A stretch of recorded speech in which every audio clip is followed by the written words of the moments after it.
Salamat po. Kindly sit down. Thank you for your courtesy. Governor, dito ka pala. Alam mo, Cora, I have 2 pages and same, I'll be through in about a minute and a half. So, to do justice, I don't know who the girls, sinong gumawa nito. Because I have something else in mind to talk. I need time because I know that you are afraid of the floods, and if rains, the precipitation is that heavy and we expect more rains, you better be back in your homes for dark. So I will just read the last paragraph. Good. Joan. And you can go home. I believe that by unity, cooperation, and hard work, we shall achieve our aspiration for our country, including sustainable development and the good life that we always wish for the Filipinos. Let us work together to realize our hopes and dreams for our people and nation. Congratulations at mabuhay kayong lahat.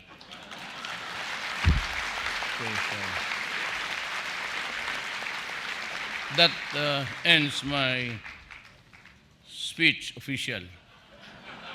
Now, I'd like to talk also about my personal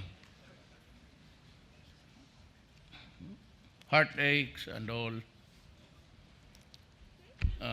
Nandito pa naman si President Arroyo. I do not want to cheapen the presidency kasi nakakahiya eh. But you know, ma'am, about 2 weeks ago, I had a command conference for all of the United groups of the armed forces, pati police mismo, all of them, down to the last commander. Nandito po kami sa Malacañan. And before the start of the meeting, I took the floor away from the MC for the opening remarks. And I said, may I be allowed to talk first. At sinabi ko sa mga sundalo at pulis, guys, I want you to know that I am thinking of stepping down because I'm tired. While I am not against or angry against anybody, my chase against graft and corruption seems to be endless, and it has contaminated almost all government departments and offices. But I would like to assure you that for each and every department, you have a head that's very good. But, you know,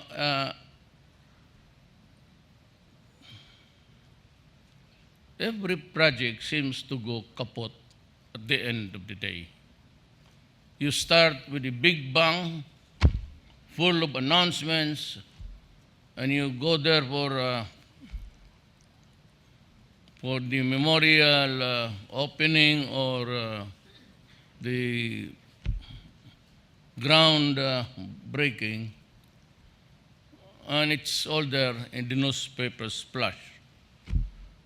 But I have yet to hear any government project before that has succeeded without so many interventions. One is that I've been telling Congress and everybody else for the law to do away with these things about lowest bid and the penchant just to give it a contract to somebody who has no resources at all. They go around fixing biddings in the provinces. They're one hell of a club, and they just go around from city to city looking for contracts. They're there for the bidding, and there are plenty in one group. So if a bidding is held, the group, the leader of the cabal would just wait and allow his minions to go into the process, and at the end of the day, he will just dive. For a 100 million project, he's willing to dive to 70. He gets the contract, and it's almost happening every day throughout the Philippines, national and local. They win, and they go to the guys who are into business. No equipments, no capitalization, no nothing. And they would just start to sell it, to farm out the bids.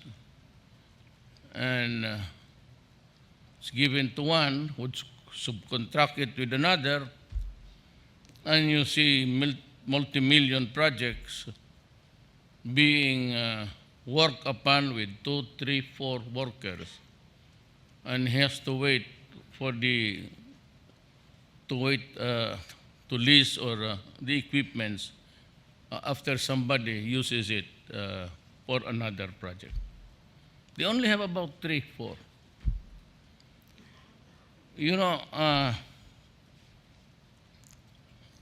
I am exasperated because however I was dealing with the problem of Nayong Pilipino. I've been telling everybody it's bid, and a bid that is not rigged. Time and again, I humiliate them in public. And yet for all the thick, as parang rhinoceros na talagang too thick, they said go on, and the DPWH, and it's all a convoluted thing out there. I was trying to do something about Nayong Pilipino, so I fired all, and I was accounting for a new set of Filipinos because ang hinihingi ko lang is, I'm asking for workers. I do not want to call them board of directors, and it bloat their head. Just asking for workers to be the chairman to act. And I don't even mention the presidency. In my SONA address, you never heard me talk of myself as president or presidency. I just say, I am a worker of government, doing my duty because of the mandate of the people. I've been trying to do it. I promised you 5 basic. During the campaign and during the presidential debates, I was the one who would always be delivering the shortage. I did not mention about superstructures at the time because I have been around in this planet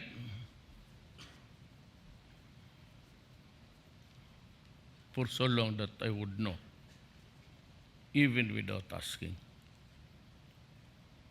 So graft is so embedded, it is endemic, and it is always a part of the territory of a transaction, especially by government. You know, I do not allow whatever, LRT, rain, whatever, train, no document ever lands in my, I do not allow it. It begins with the cabinet and ends with the cabinet member. I have, for the life of me, I have not seen a contract with government.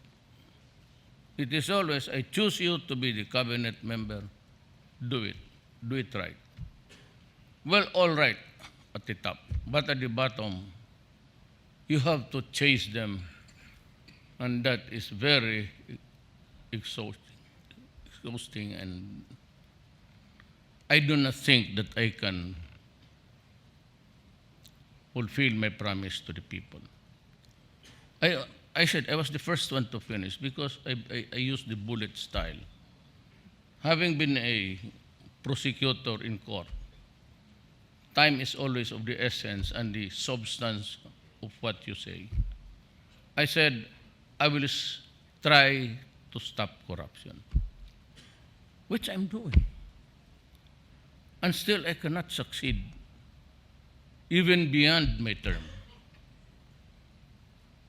I told you that I will go after drugs. And I warned everybody because when what used to be millions of transactions worth, it's now billions. And even the government agencies are already quarreling amongst themselves because they want really to do something about it. And for that, I do not intervene. I let them quarrel publicly. And then I just say, do your job. Better luck next time. And the drug situation, as the intelligence of the world today would suggest, we have noticed that there's a radical change in the landscape. There's no more Shabu laboratory here because they know that if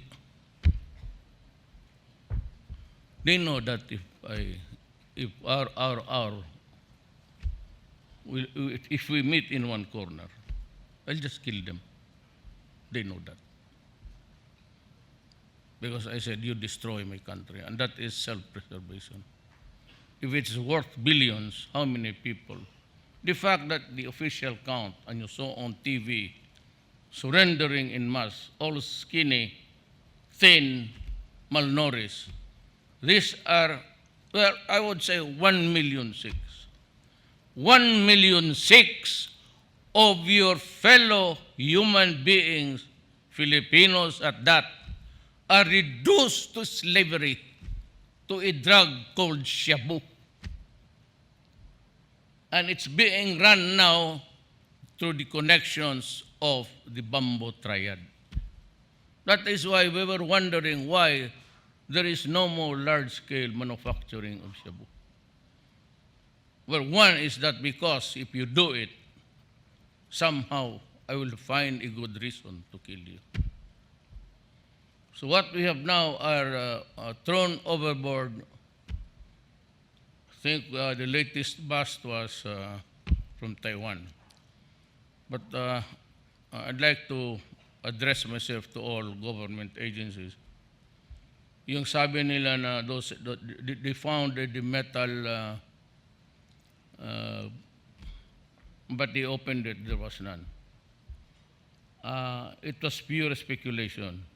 They were assuming that for those metal magnetic, contained, so the borehole, there was nothing there. and they suspected and they also presumed that it was full of shabu, and they just made an assumption of the price. But there was really none, and I am not convinced. So next time, you do not go into speculative contents. Criminal law is very hard. It is very, very exciting, exacting, and all. And so you must be very sure that you have the goods. You cannot speculate that you recovered containers. They are not containers, but the magnetic, how do you call it? Yeah. So they just assumed that they were there at that warehouse, but there was no shabu inside, but made a speculative statement that had it been filled to the bin, it had worked. That was speculation. So, well, I can always agree with that. But when I said I was trying to fix, and then there's the problem of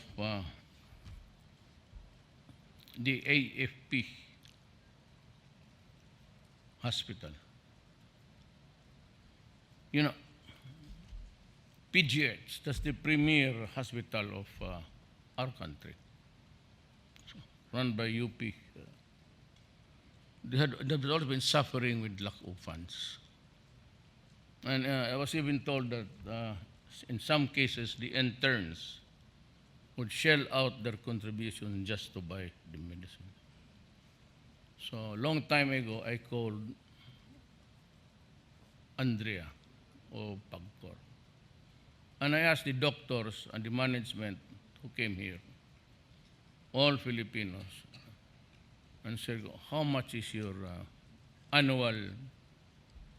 A little over 30 for the medicines and all. 30 million for the whole year? Yes. Is that enough? No, sir, because, no, Mayor, because there are so many sick people and we collect nothing. It was a very sad story, and I said, you can do with 100 million. So they were very happy. Mayor, that's a great leap from our present money. Is that a year? No. It's every month. You will have 100 million to spend for the poor. You know, what is really very stupid about this whole thing is I gave Viluna, the AFP, it has been Viluna Hospital, 50 million a month also. And the other hospital, another 50. There are two hospitals there. The AFP and forgot the other one. That's the Viluna. And I gave them a new building because it was being used, and the drainage was blowing up upwards. And I said to them, how can you cure the infections of the wounds of my soldier? So I said, condemn that building, I'll build you a new one. I gave them the money because secretary was joking. I said, yes, okay. Early on. So titignan ko ito, before I go, I will create a big bang also. I want it audited. Kasi yung pera ng binigay ko was misappropriated by the pangalan ng putang.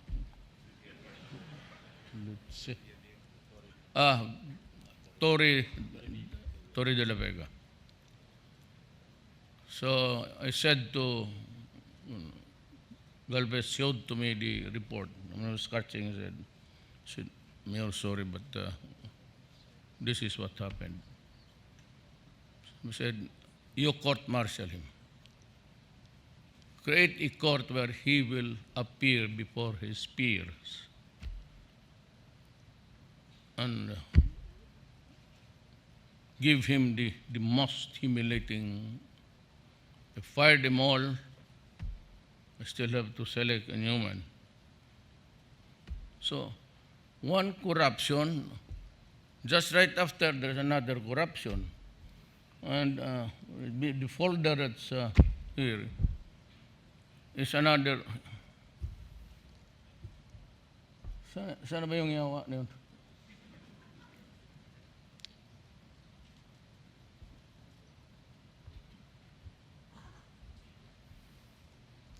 Just came in yesterday.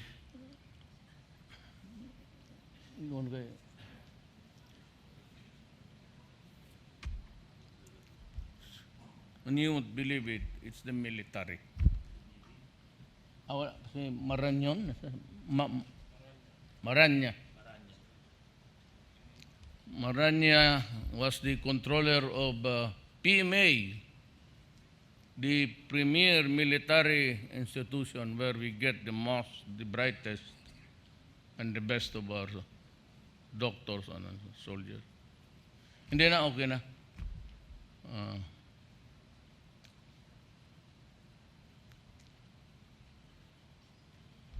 There is another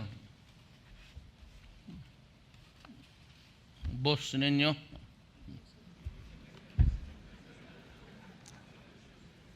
Hector Maranya, 011566 Infantry, Philippine Army. Violation of articles fraud against government, conduct unbecoming an officer and a gentleman, conduct prejudicial to the good order and the military discipline. The sentence is hereby recommended by the order of the accused. I approve his dismissal, and he was the controller of PMA. He malversed 15 million of the cadets' allowances. And in the military, you do not complain. So,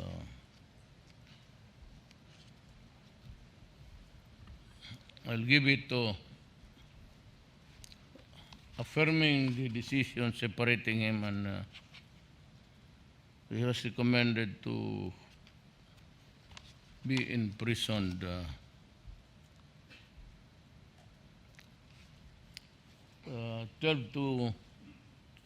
6 to 12 years. This is good. Can I have a pen? I will sign it in your presence.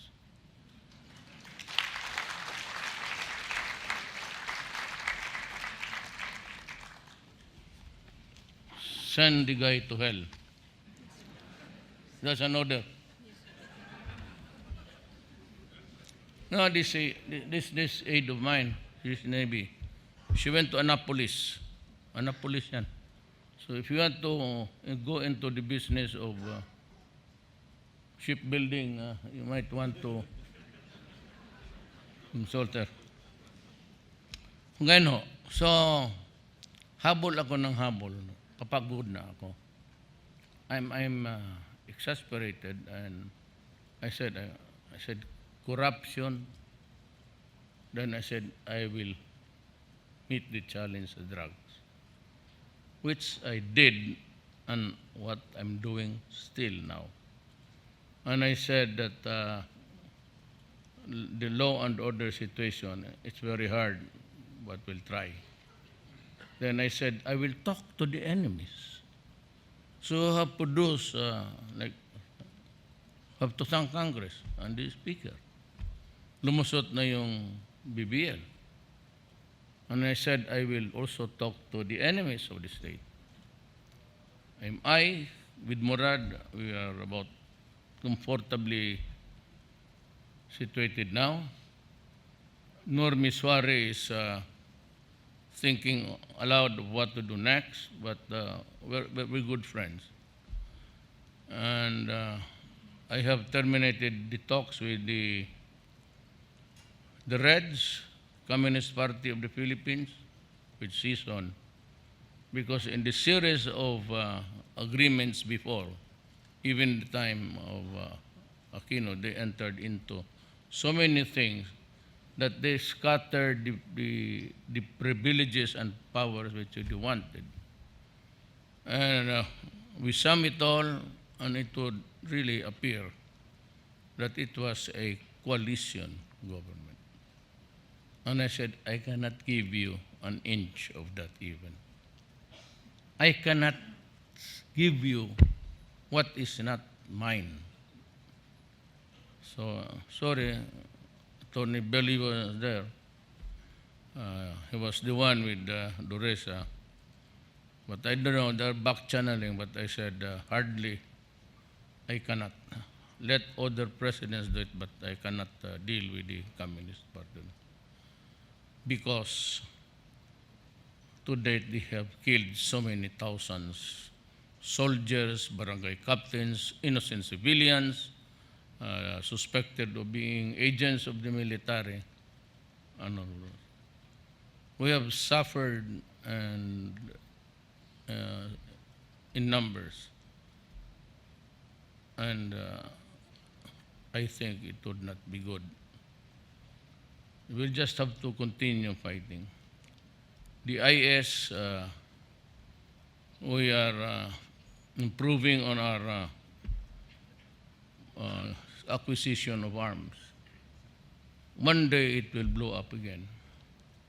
And I've been warned of multiple attacks of not only one but 2 or 3 cities. We will meet that, or the president, I don't know, ganito yan eh. The reason why I ask permission from the military is not because I am afraid of them. I was elected by the people with my corresponding instructions. They have their own mandate. They worry about their work, and I worry about mine. But I said, I want to work with you all, despite of corruption and everything, but I said, I am getting old and exasperated. I do not think that with the limited 3 years remaining in my term, I could even hardly make a dent. I cannot kill them all because the sacred human rights is there. They only have a list of how many killings. And they just count. And if they saw something there sprout yesterday, and they say extrajudicial killing. Me? How many policemen died? You must remember that the siege of Marawi did not start with a quarrel about rebellion or getting the piece of land.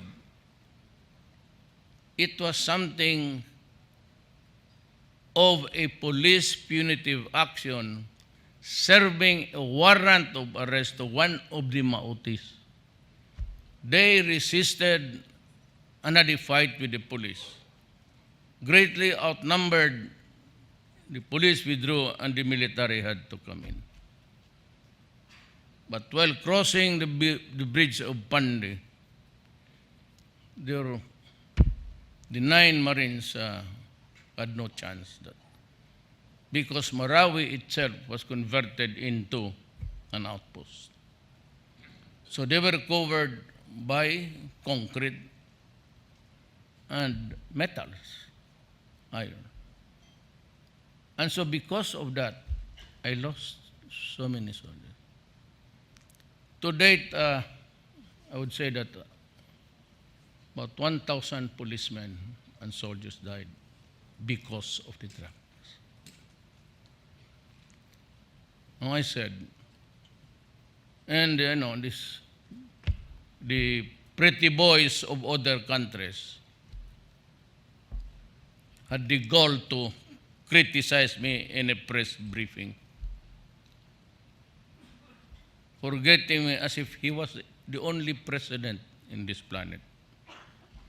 And he was warming me like a member of the Senyolosa about killing. And so look what is happening to the country. You say the Netflix, dope, it's flooding this country. And here comes another president. You are doing all right. So, the other guy says, you are bad because you are killing people. And this another president says that you're doing well. I will even copy you. And said, do it because time is running out for you. Your institutions has failed because set of rules with Senyalosa and the Midland. He's in prison. Was even able to get out and back into prison. That's how toxic the world has become because of drugs. So yun. I said, corruption, I'm trying, so I'm complying. Drugs, I'm doing something about it, I'm complying. I said, I will talk to the enemies of the state so we might be able to finally, somehow. Then I said, I will let the managers. So there is no commercial paper. I remember I signed last night all about measures of inflation, which our speaker is also passionately talking about. Now, the resignation. I said, I told the guys, the armed forces, all of them, and the police, generals, if you guys, I only need to talk. Do not give me that melodrama of coming to Malacañan with tanks and everything. Sabi ko, do not be, it's corny. All you have to do, because, if you come here to fight, you'd be killing the soldiers and the Navy because they are here assigned and they would fight for me. Oh, are you stupid? Do not do that. All you have to do is to call me, let's have coffee, and if you say, President, sir, we find you not at par or not in parity with the expectation, and then I say, if you have found a leader, I'm going to step down. The problem is, I cannot suggest to them that you follow the succession, which is really the Constitution. But if they would do it, I said, go ahead. I am hesitant to suggest a constitutional succession. I have nothing against Robredo.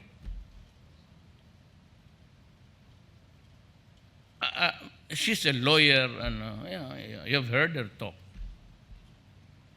But I do not think she can improve on anything here. Of course, she will deny it. You can ask the hotbed of Shabu in the past years. I would not mention the name because it was Naga City. It was in Naga City, of which, so I said, I would suggest to the military, you want the junta, look for or if you want yourself to be the junta, I said, line up here, I'll put you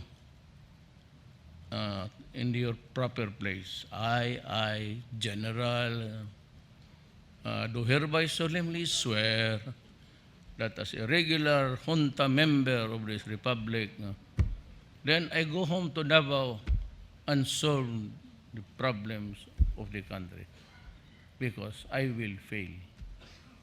I cannot do it, and so I have to admit to the people that I failed. So look for another one, and I'd be happy to go home. And you guys, you're the pressure in our society, you are the pressure groups that to formulate a public policy. And dyan sa inyo na, the money is with you. You can go ahead. You can suggest to them, but I am ready.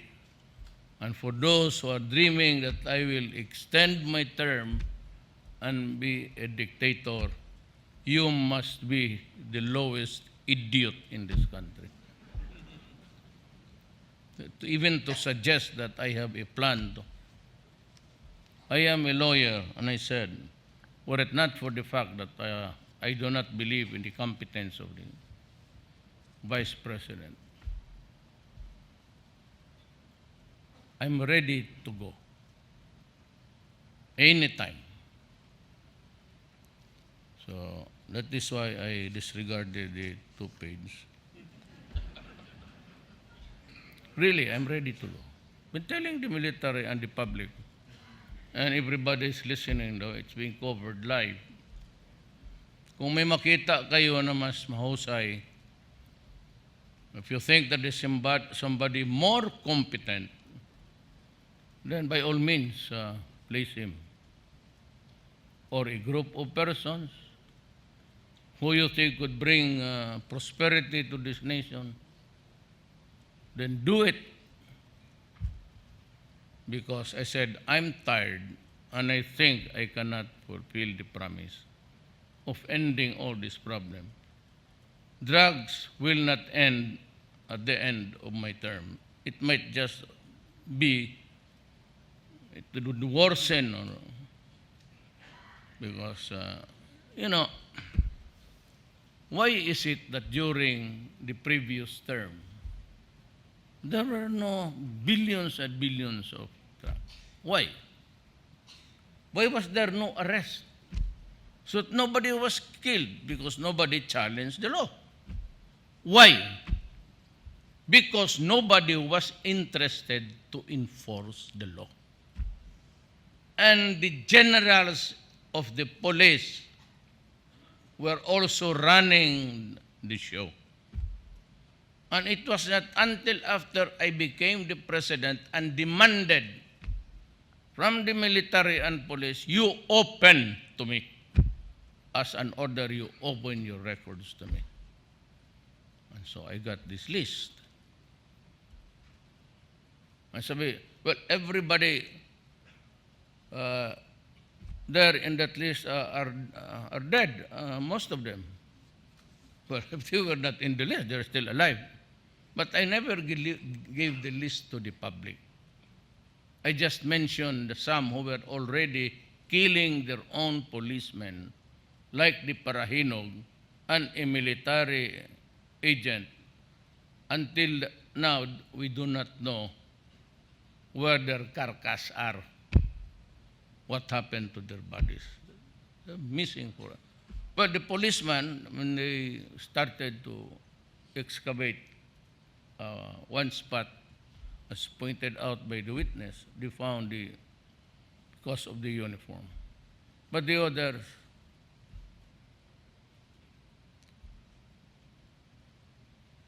so he was flaunting. There was no government in Osamis. People were afraid to talk. But the economy of, the domestic economy of Osamis City was great. Everybody was building a house. Everybody was opening a legit, because most of the people there were the couriers of their mayor, selling shabu to other places, other cities, and other provinces. So, just be careful about the next president. You have to give him enough elbow room to move. Because if you constrict it squarely, and demand the slightest move. You know, when I ordered the removal of those guys who hung around every night, almost half naked, and you know, if they feel that they need a fix, they would just go there and stage a hold-up, and sometimes they kill. Just what happened with the prosecutor of the ombudsman. She was pregnant. She was there to just buy at the convenience store. And so unnecessary. But of course, the killer is already dead. I would also tell you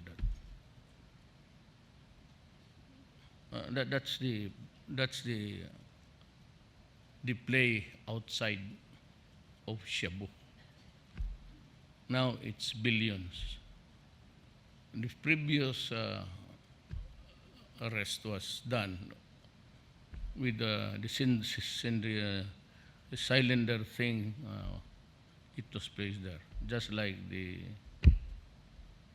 metal that was, the magnet that was lifted, taken from. So I'm just warning you. But we have a very good military, and we're just a few scalawags. But I would even maybe forgive you if you purchase something you overpriced. Maybe I would suggest Jarabel, just dismiss him from the service. But if you tinker with the medicines of the soldiers, especially those who were wounded in the Marawi siege, and there were thousands of them, and you allowed ghost deliveries and paid for it. I said to the chief of staff, take him out immediately and have him court-martialed. I want his peers so that he'll be forced to answer. And this guy, Maranya, he absconded with the honorarium of the soldiers. And you know, in the military, it's always, they know it. My Navy agencies, she heard about it. It's an open secret. That's why if it's just a matter of camaraderie with the elite PMAers, I'd like to tell them, I love my soldiers, even those who did not graduate from the PMA. I love you all and the police. But do not go into corruption, because I'll give you hell. I am submitting my proposal to resign to the body now. I'll convert this into a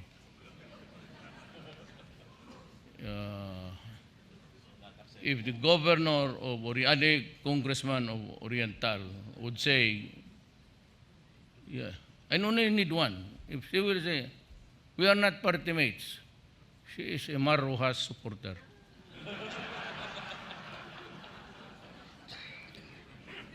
If you stand up and say, Mayor Duterte resign, I will resign. But let the people know that you are the one. Can we have your word?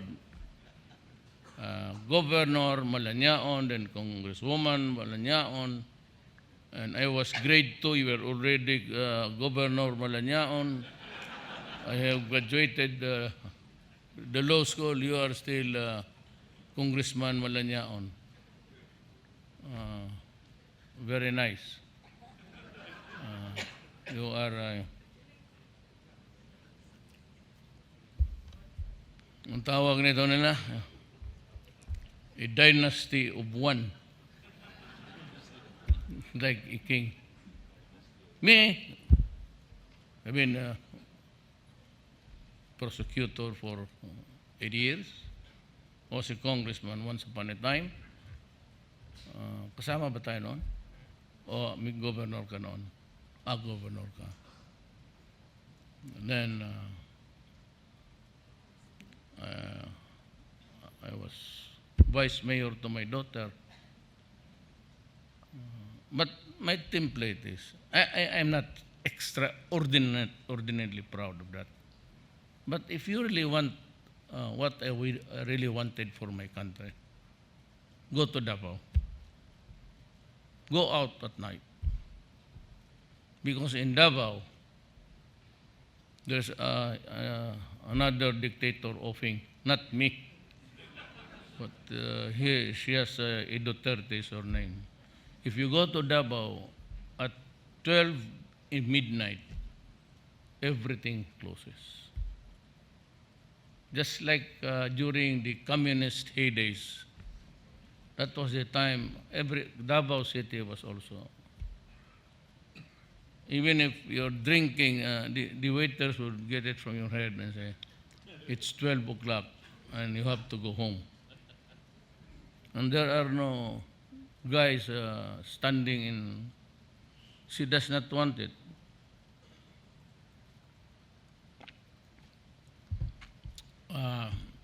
I don't know, but there seems to be that she's too,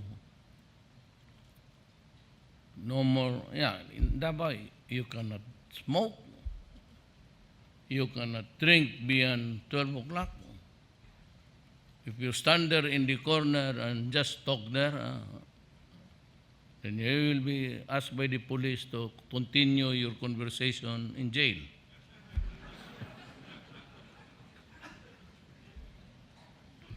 But they are not really arrested, but they are just taken, especially if it's a minor.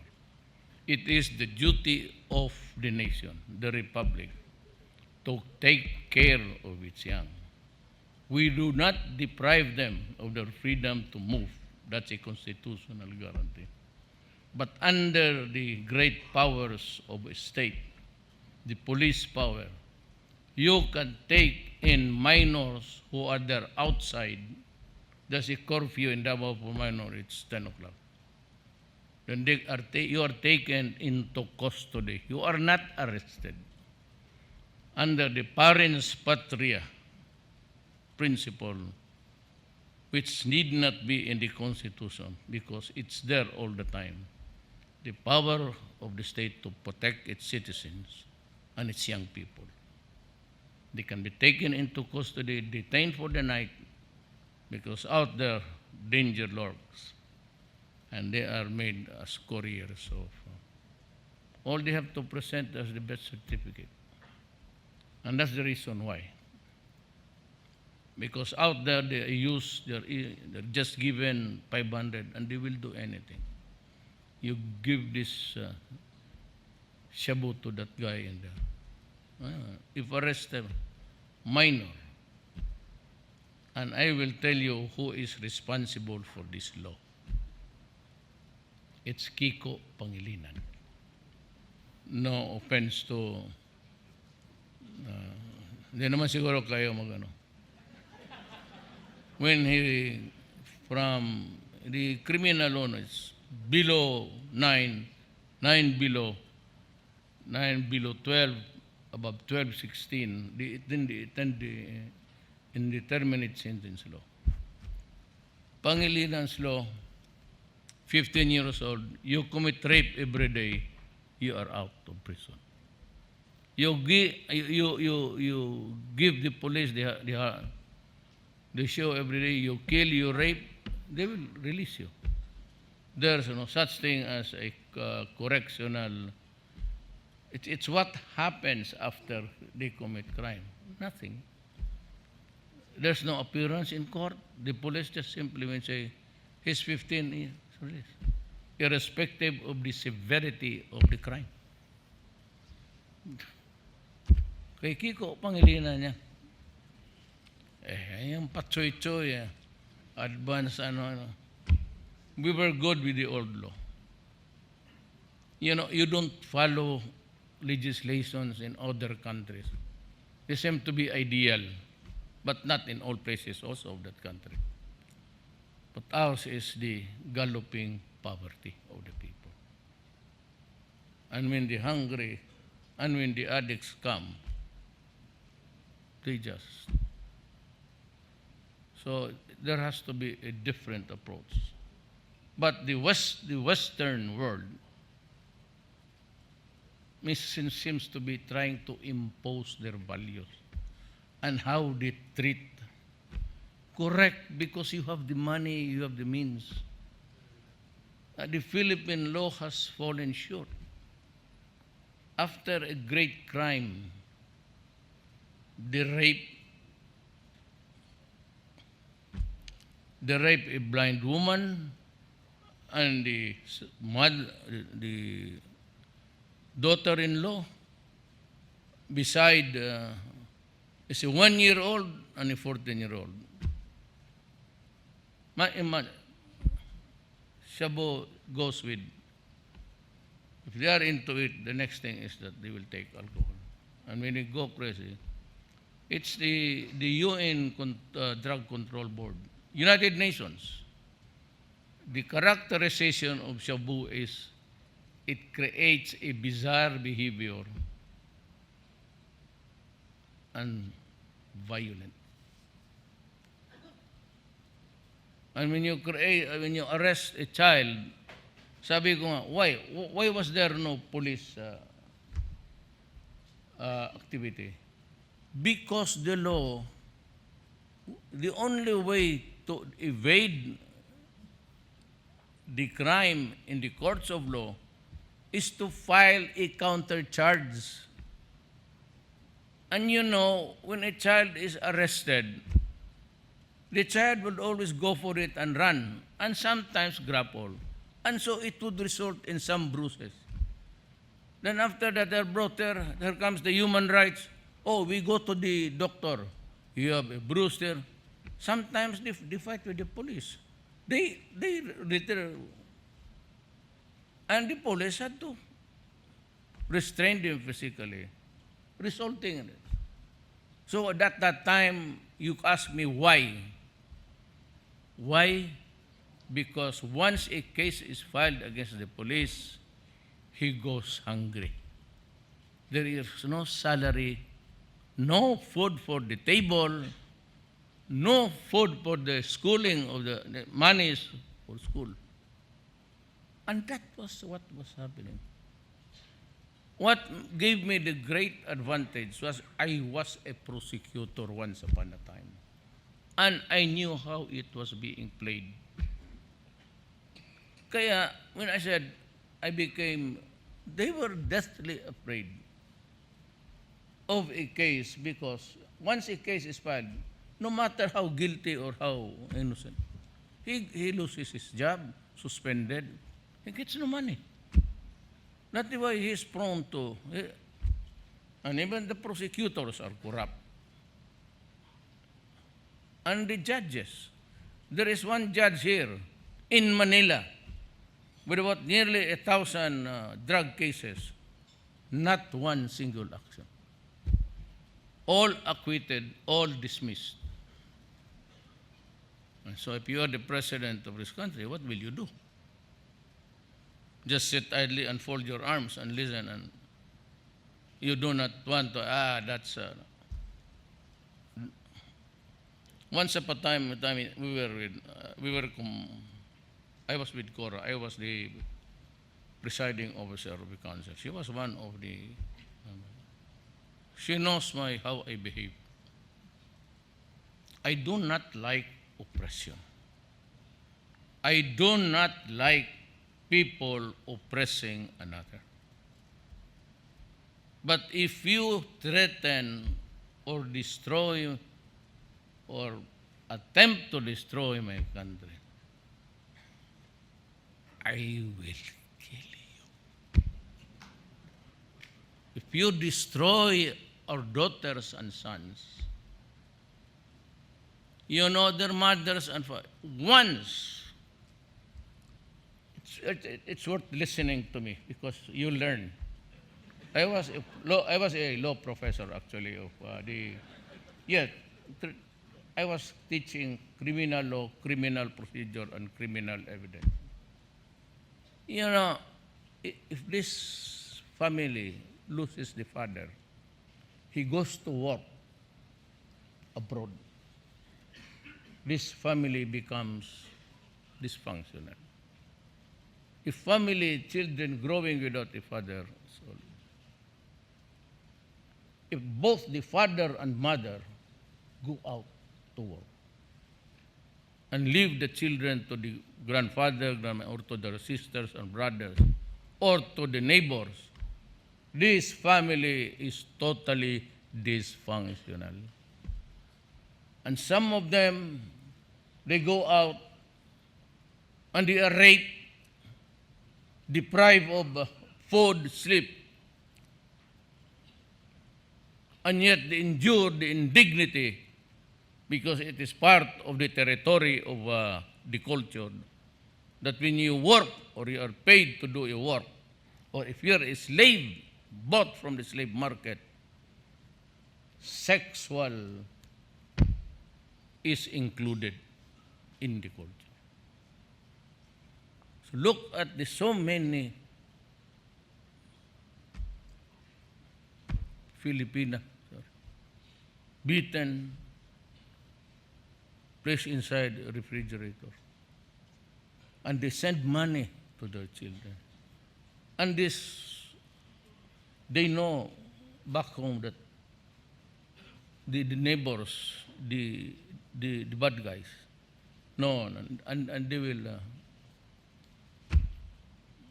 ayaw kong sabihin ang word, pero yung sina LL, hanggang magbigay. And after 3 or 4 years, they come back only to see their children and family in shambles. That is what pains me. And that is the reason why I rage.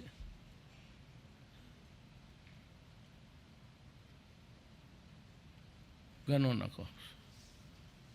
So if I cannot stop corruption, if I cannot really stop them because it's not allowed, otherwise the great, the wisest, and the merciful Westerner and the EU, Sus Mario Josep, EU lawyers,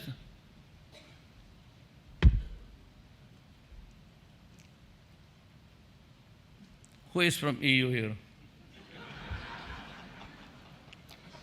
Any representative from EU? Who? Kindly, no, I am not.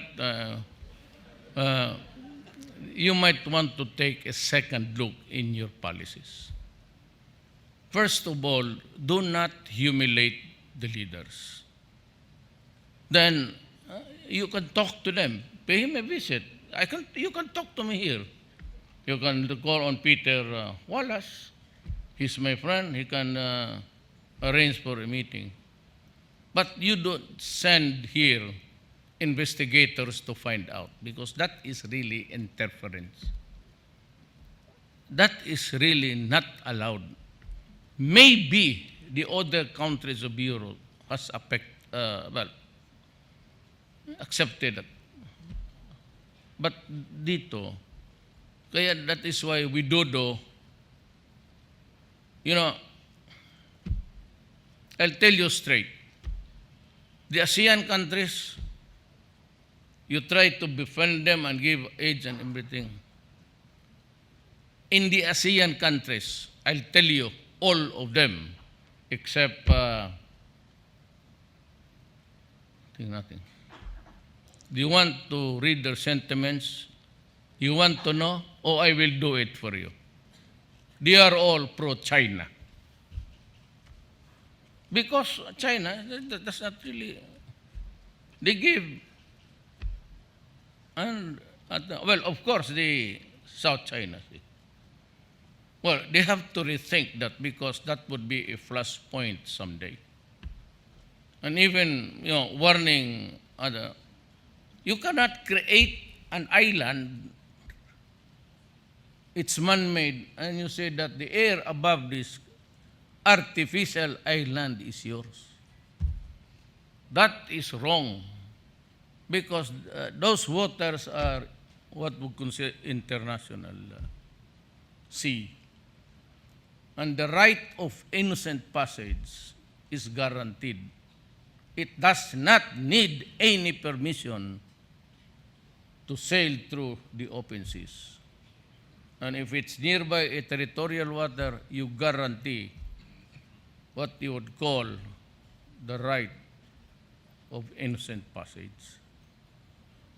So I hope that China would temper its, at least its behavior. I do not want to quarrel with China.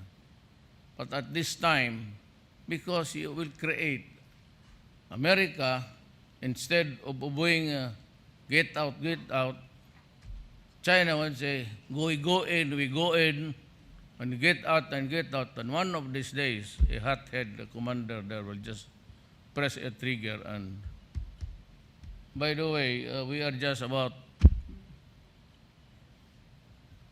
25 minutes away from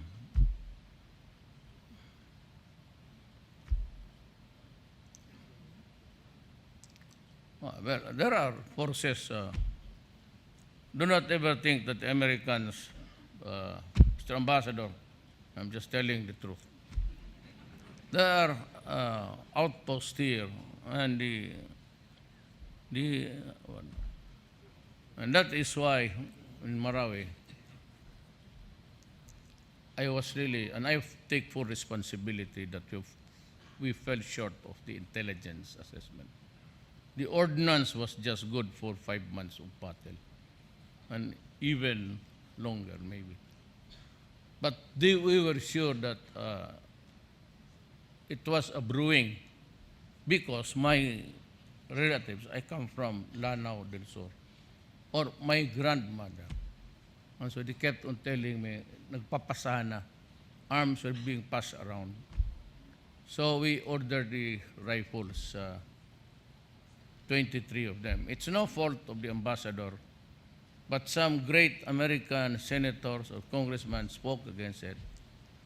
And so the 23,000 rifles that we thought that we needed, because over time the bore of those rifles have already does not have it cannot create the right.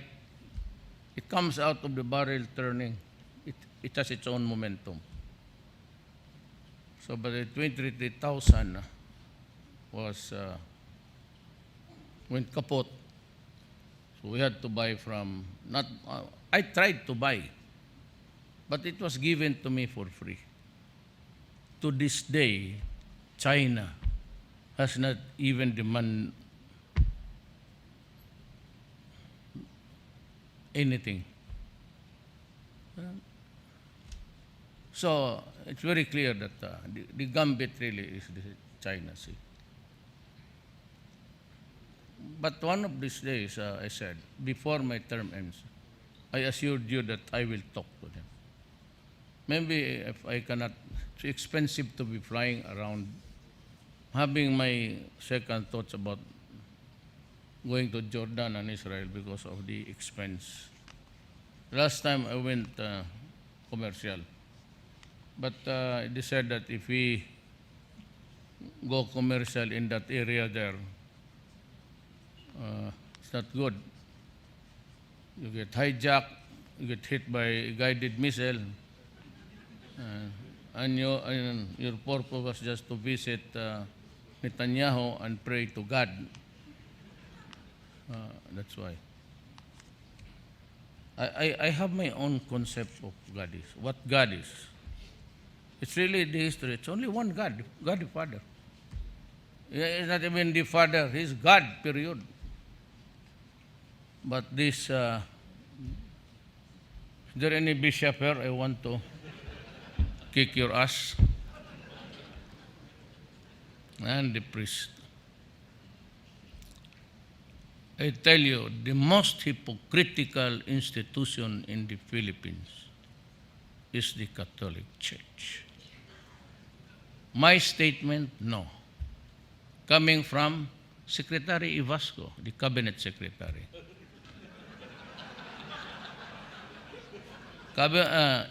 Is he here? Ivasco was a priest together with Tison. They left their vocation. Well, before leaving, he married a nun. I'm not joking. So that is where they get maybe their supply also. And went to Mindanao. He was caught by the Philippine Scout Rangers of the Army. He was brought before me because I was the, I forgot the, ano yung bot, yung naka-assign ka dyan, you are the inquest fiscal. And so one of the, who's now a general, said, this priest will execute him. I said, no. He is a priest and we will go to hell. So, Ibasco lived to, when he went out of prison, they were released by Cory Aquino, by the way.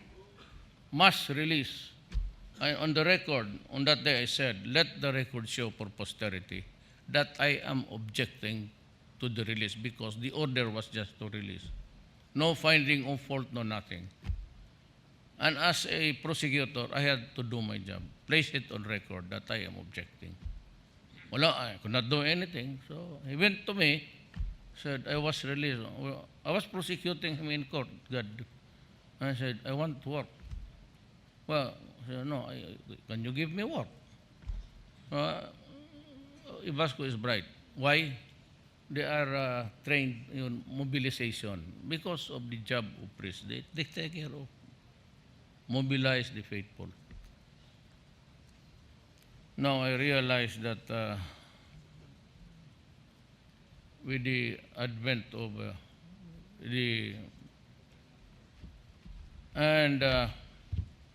you guys can afford it.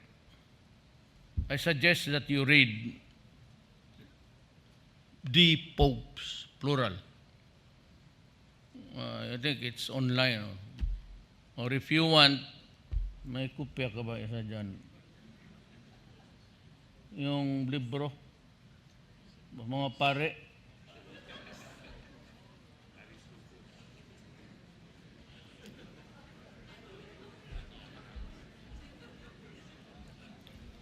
Altar Secrets. This guy is now dead, but he used to be, I think, the narrator of the CBCP. It's all there. Sex, politics, and money in the Philippine Catholic Church. The introduction is given by Marites Vitog. Hindi mo nang bili ito, it's a hot seller actually. Just like when you read the Pope, same. Almost the same pattern of corruption, homosexuality and all.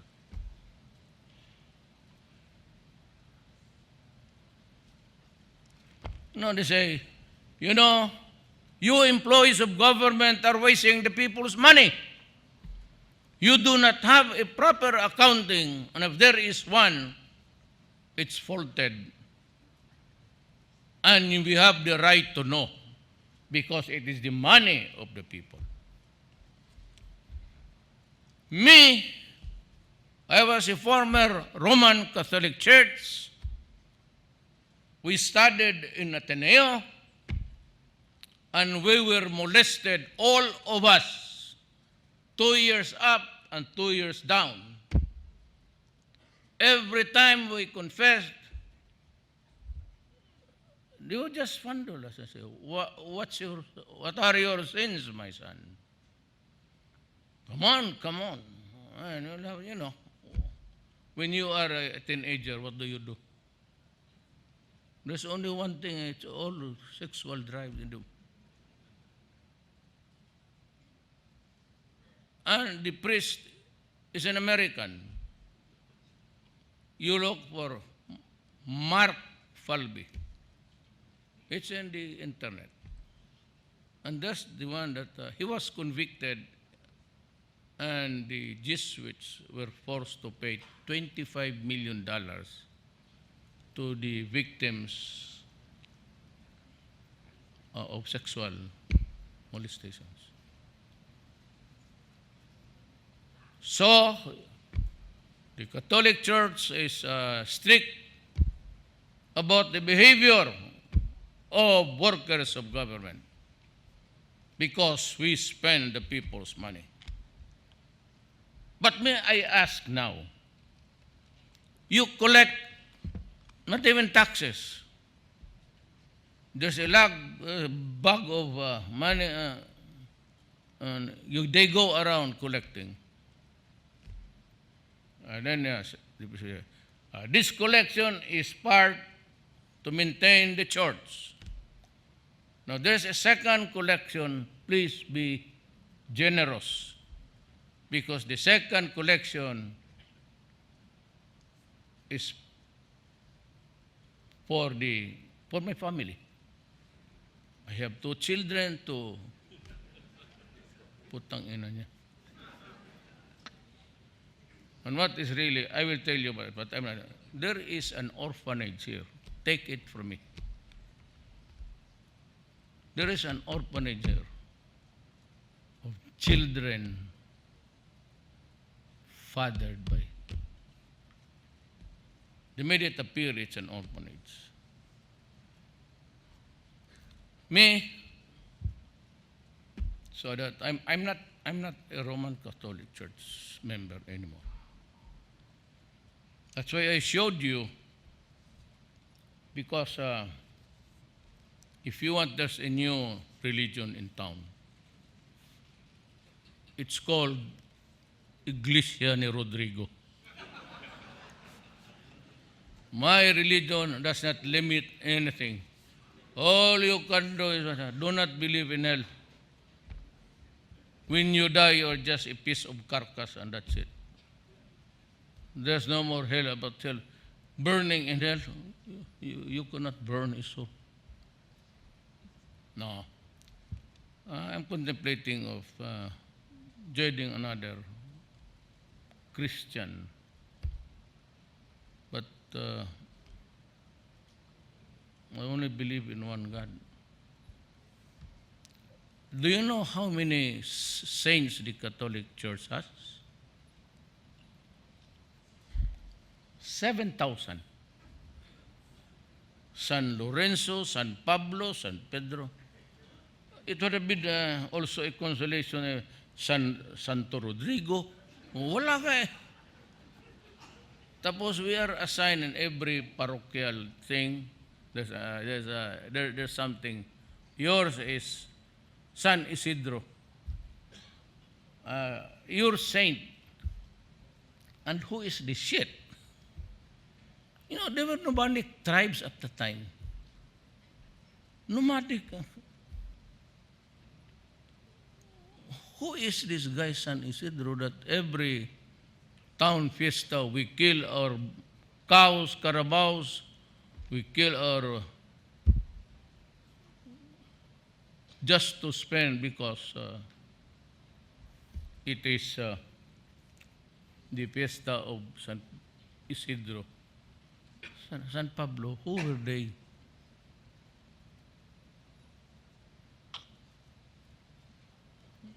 That's the reason why, I don't know, but they have kept quiet. But I'm willing, especially if I get out of this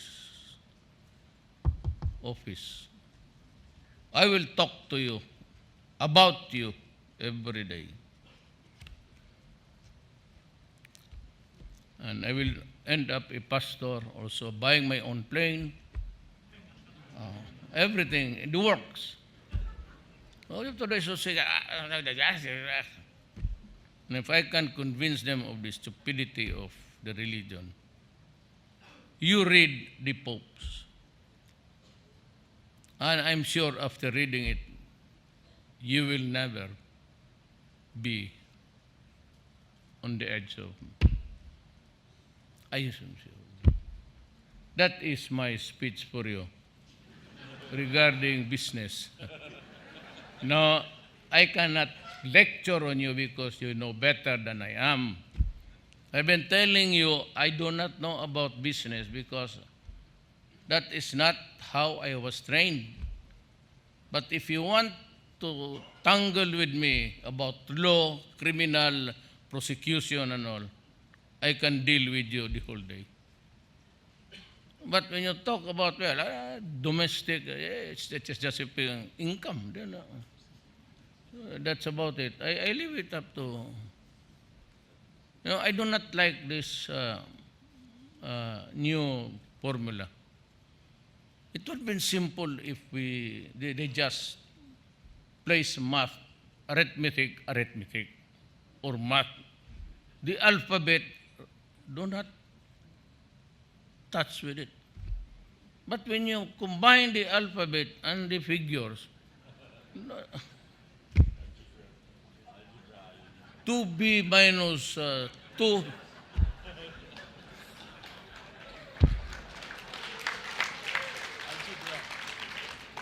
Well, I like algebra. I'm not really that poor, but I enjoyed physics, algebra. But calculus, I like geometry. Ito ng trigonometry.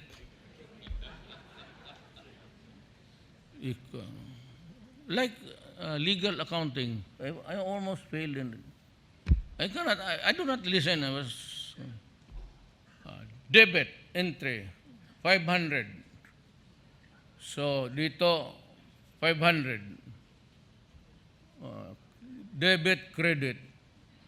Then expense 1,000. Lipat mo to 1,000.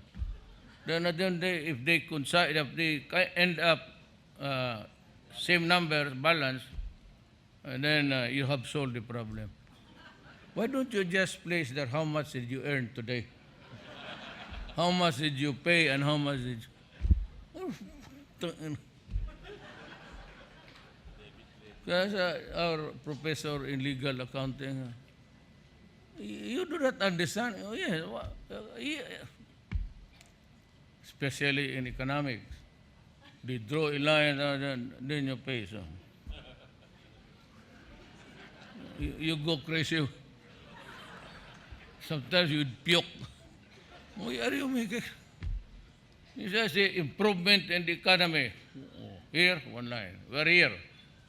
In the margin. The improvement last year was this one. Now our close in parentheses. Expectations. We would reach one. It's scale of 1 to 100. We are here now 4. Then we will hit 60 by. You divide the years. Make it simple. But doing that, the 82 years then you go.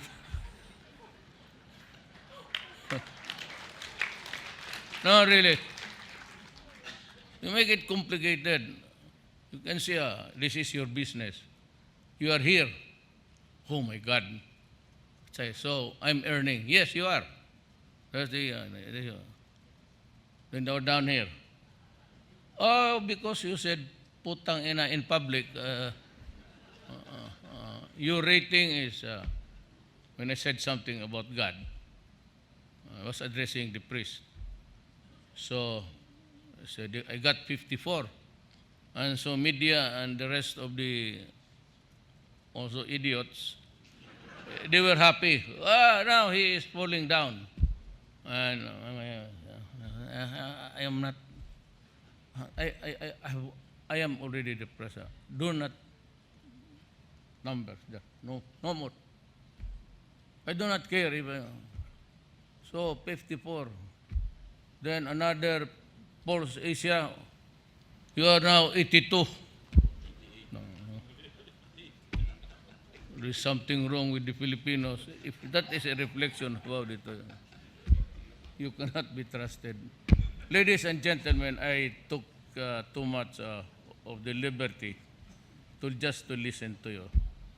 I'm trying to figure out because really, I am ready to go down. If the armed forces, bakit ang armed forces? Bakit ang police? They are the only two organizations who can control when everything breaks loose. They must maintain order, that's their job. What they want to do after that, well, I said, I leave it up to them. But for all of you, no illusions about extension, about dictatorship. At this time, I'm telling you, I'm ready to step down and retire. Maraming salamat po at mabuhay kayo.